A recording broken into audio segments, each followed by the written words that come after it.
I've said before that Theresa May is nothing special.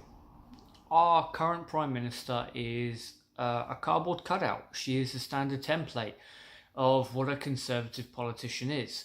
She is a demonstrable liar. She is a hypocrite. She thinks she's a lot smarter than she actually is. Constantly trying to rewrite history and at the same time taking credit for things other people have done and blaming other people for things that she and her party have done. This recent tweet, this just put me in a bad mood for hours.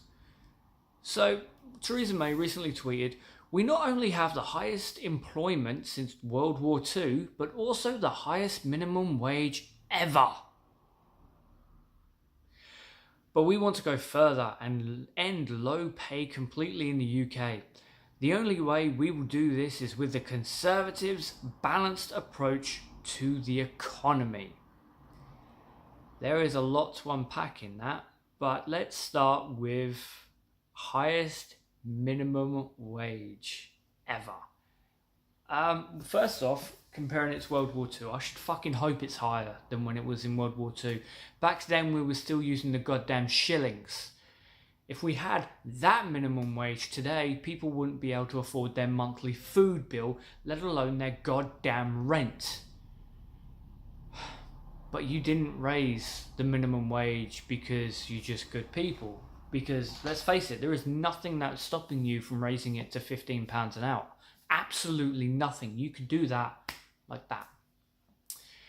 But you're not. You were forced into raising the minimum wage. In fact, the EU had a hand in forcing you to raise the minimum wage, which is when Conservatives brought out this beautiful little loophole of age restrictions. And it's also why some companies, especially in my area, there's at least two places I can think of off the top of my head that won't employ someone over the age of 21 or over the age of 22 because they can pay them a lower rate. You are absolutely lying, Theresa May, and it is fucking disgusting. Now, for the unemployment. Unemployment officially is quite high. Sounds good, right? Only until you start pulling at the thread. See, unemployment figures, first off, they include people who work 1 hour a fortnight. If you work 1 hour a fortnight, as I've said before, the government classes you as fully employed, despite the fact that for the overwhelming majority of us, 1 hour a fortnight is not enough to pay anything. Secondly, you have unemployment figures that are skewed by the DWP and Job Centre Plus, So you can go in, you can be searching for a job. Okay, brilliant. But if you are not searching for a job, if you're a student and you're fortunate enough that you don't have to work, if you are a stay-at-home parent, if you are along those categories, you're classed as not actively seeking employment, which they then put you in the class of full-time employed. That is an outright lie, and it's done to skew the numbers. But it goes worse than that. You see, if you get sanctioned while you are signing on, you are officially moved from the category of seeking employment to not seeking employment, despite the fact that you could have only been 5 minutes late. But that is enough to put you in the full-time employed category, because as far as they're concerned, you're not actively seeking employment.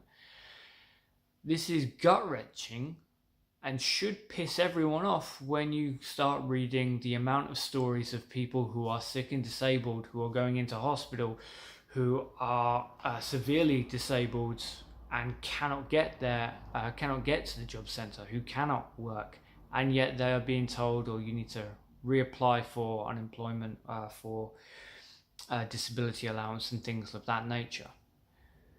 It is disgusting that the Conservatives are allowed to come out and lie so brazenly and face almost no backlash to their disgusting, deceitful lies.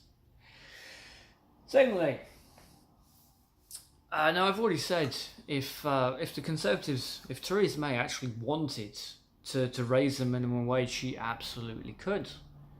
I mean, everyone would support a £15 minimum wage.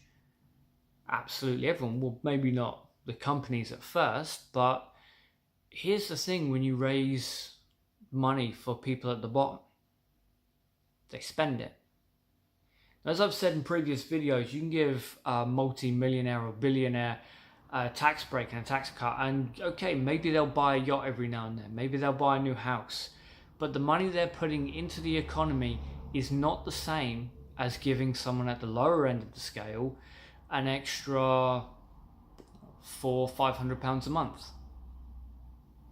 That money will go on food, that money will go on holidays, that money will go on cars, that money will go on weekends and hobbies and interests and maybe starting up small businesses.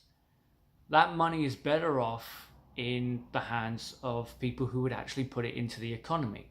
Realistically, if you don't give a tax cut to a multimillionaire, they are still going to be a multimillionaire. It's just this way we would have more money for the economy. So the only way we can do this is with the Conservatives' balanced approach to the economy. Conservatives took over in 2010, and since then they have implemented a very disgusting form of austerity.